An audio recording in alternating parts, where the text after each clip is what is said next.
Senator from Florida who left quickly, and I'm sorry he left, I want to associate myself with the first part of his remarks with regard to the tourism bill. He is a Floridian. Florida is a tourism destination, and it's a #1 business in Florida, but you got to go through Georgia to get there. And so I have to chime in and say that he is exactly right. Given the economic conditions our country is experiencing right now, tourism is one business that we can be a catalyst for that will pay back both in terms of revenues and tax dollars, but more importantly, in terms of jobs. So I just want to associate myself with his support of the tourism bill and that portion of his speech. Madam President, for just a minute, I want to talk about health care. I'm a member of the Health, Education, Labor, and Pension Committee. We began yesterday the opening statements on the bill that is pervasive in its coverage around the country as to the future of health care in America. And I rise as one that not to be a critic, but to lay out the challenge that this legislation portends for all of us, and maybe to raise some points that thoughtfully will be considered before we make a serious mistake on the funding side, the expense side, and the borrowing side. You know, a few weeks ago in Georgia at a Rotary speech, I referred to $1 trillion in debt. And a gentleman stood up in the Q&A section of that time and he said, "Senator Isakson, I only got a high school education. Can you explain to me what $1 trillion is?" I don't know how many of you have thought about that, but if you had to do it right now, could you explain what it is? I couldn't. So I decided to go home that night and figure out some easy way to demonstrate how much $1 trillion is. And I said, well, maybe it'd be good to determine how many seconds it takes for $1 trillion seconds to go by. And so I did the math on the calculator, thought I made a mistake, and did it again. Had it checked. Madam President, it takes 317,097 years, 11 months, and 2 days for $1 trillion seconds to go by. It's almost incomprehensible, but does give you some idea of the issues that we have to be considered about in terms of spending and cost and savings. The CBO has scored the parts of the health bill that have actually been drafted, which is about 2/3 of it, at a potential cost of $1 trillion over 10 years. Obviously, we're going to have to pay for that.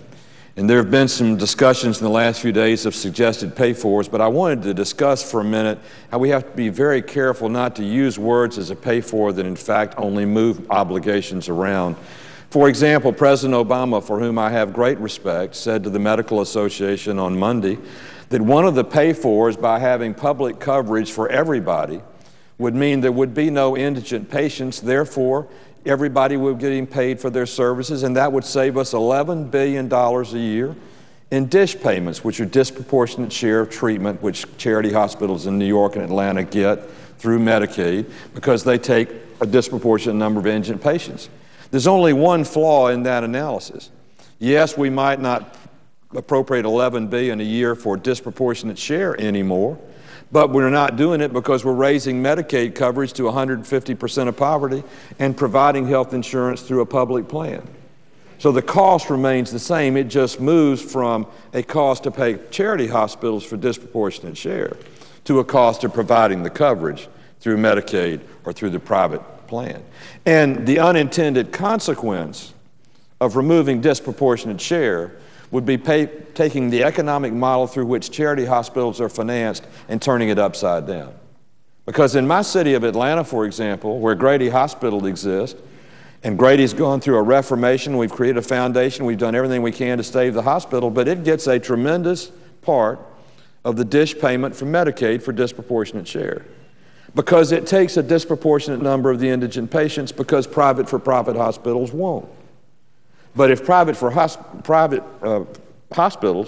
hospitals have indigent patients who now have coverage and they're closer to the patient than Grady is, the patient will then go to the private hospital. So the DSH payment goes down or evaporates for the public hospital, and so does the funding mechanism upon which their public bonds and their public debt was financed. So we have to be careful about the unintended consequences. Now, secondly, on Medicaid. You know, I'm a product of the Georgia State Legislature, and I know the distinguished President of the Senate today, presiding officer, is a product of the New York Assembly. And we all dealt with Medicaid. Medicaid's a program where the federal government pays about 2/3 of it, the states pay about 1/3 of it, and the states run it. Well, when we got into this business of expanding Medicaid under this legislation to 150% of poverty, which is a 50% increase in eligibility, I thought back to my days in the legislature about how much money that really was that my state then was going to have to come up with under the 1/3 match. Madam President, in Georgia in 1968, the first year that we had Medicaid, the state's share of Medicaid for the year was $7,791,000. In 2008, the state share was $2,468,376,258, which would go up by $1 billion if we raised the eligibility to 150%. I know the President has said that for 4 years, the federal government will take over the entire obligation of that increase to 150. But that's only putting off the inevitable to the states, which will be a percent of their budget they cannot afford. Medicaid in Georgia in 40 years has gone from 1% of our budget to 12% of our budget, with this proposal that would go to 18.